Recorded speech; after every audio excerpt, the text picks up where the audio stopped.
Hello students, welcome to Notebook. After the end of the Cold War in 1991, alternate centers of economic and political power developed which posed a threat to USA's superiority. In Europe, the European Union, the Association of Southeast Nations, in Asia as well as China's economic rise have had strong impacts on emerging world politics. In this video lesson, we will learn about the alternative institutions and conventions that have developed from these centers. We will also learn how these have allowed peace and cooperative regional order to prevail. With the end of the Second World War, the question of Europe in world economy and politics was difficult to reckon with. The Second World War shattered many ideals and structures on which the European states had built their empires. This, therefore, left many European economies in ruin. European integration was aided by USA during the Cold War. Under the Marshall Plan, the US provided extensive financial aid to revive Europe's economy. A new structure of security was created under the North Atlantic Treaty Organization. The Organization for European Economic Cooperation became a conduit to fund West European states. The Council of Europe was founded in 1949. It was an organization that assisted political cooperation. The European Economic Community was founded in 1957. The European Parliament was also eventually created. A response to the disintegration of the USSR was the creation of the European Union in 1992. This led to the creation of the common currency, a common political policy, and cooperation on justice and home affairs. With the passage of time, Europe began to function like a nation-state. While attempts to form a common constitution has failed, its own flag, anthem, currency, and founding date do exist. The European Union has tried to extend its territory by gaining new member countries from the former Soviet bloc. There is skepticism both on the part of European nations who fear excessive dominance by the EU, the European Union, in welcoming the new members. The EU has political, economic, military, and diplomatic influence with regard to world politics. The GDP of the EU stood at $17 trillion in 2016, next only to the US in the world. EU's share of world trade allows it to possess much economic clout in disputes with the US, China, Asia, and Africa. EU also exercises a significant amount of control on the World Trade Organization. The EU also takes under its wing several non-permanent members of the UN Security Council. The EU is often able to influence the foreign policy of the US, as it did on Iran's nuclear program. Its diplomatic engagements with China have also helped them effectively address issues of environmental degradation and human rights violations.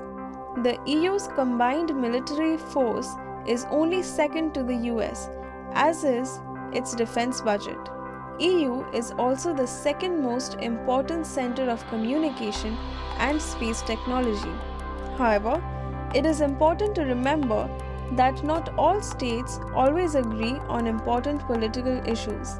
For example, Britain was America's partner in the Iraq invasion, while Germany and France opposed US policy and refused to be a member of the coalition of the willing. However, there are limits to European influence. For example, Margaret Thatcher, during her time as Prime Minister, kept UK out of the European market. Denmark and Sweden have not adopted the European currency as well as resisted the Maastricht Treaty. It is also important to mention here that the UK officially left the European Union on 30th January 2020. This is referred to as Brexit in popular political culture.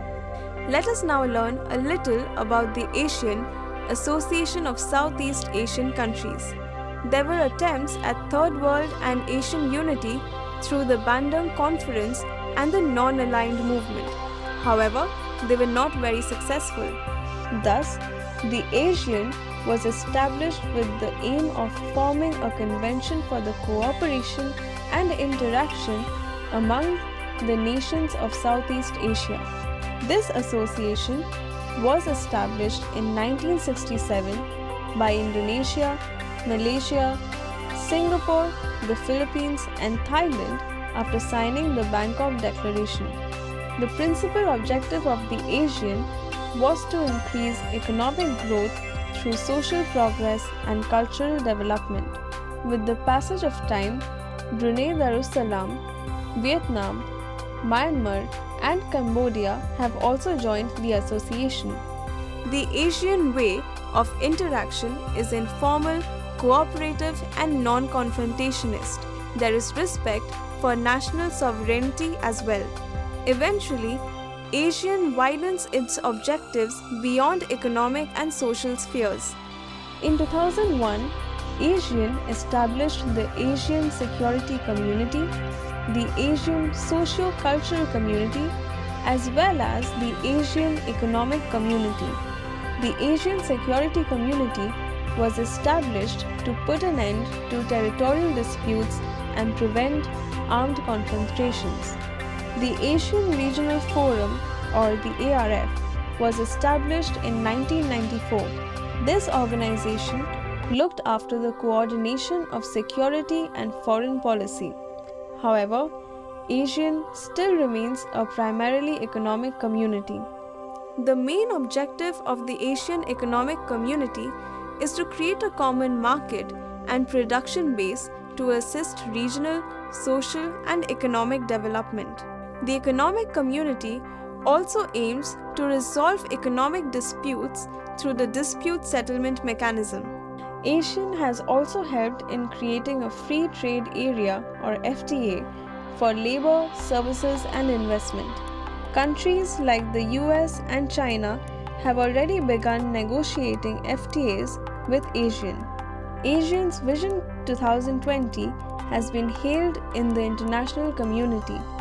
ASEAN aids negotiation in conflict-riddled zones.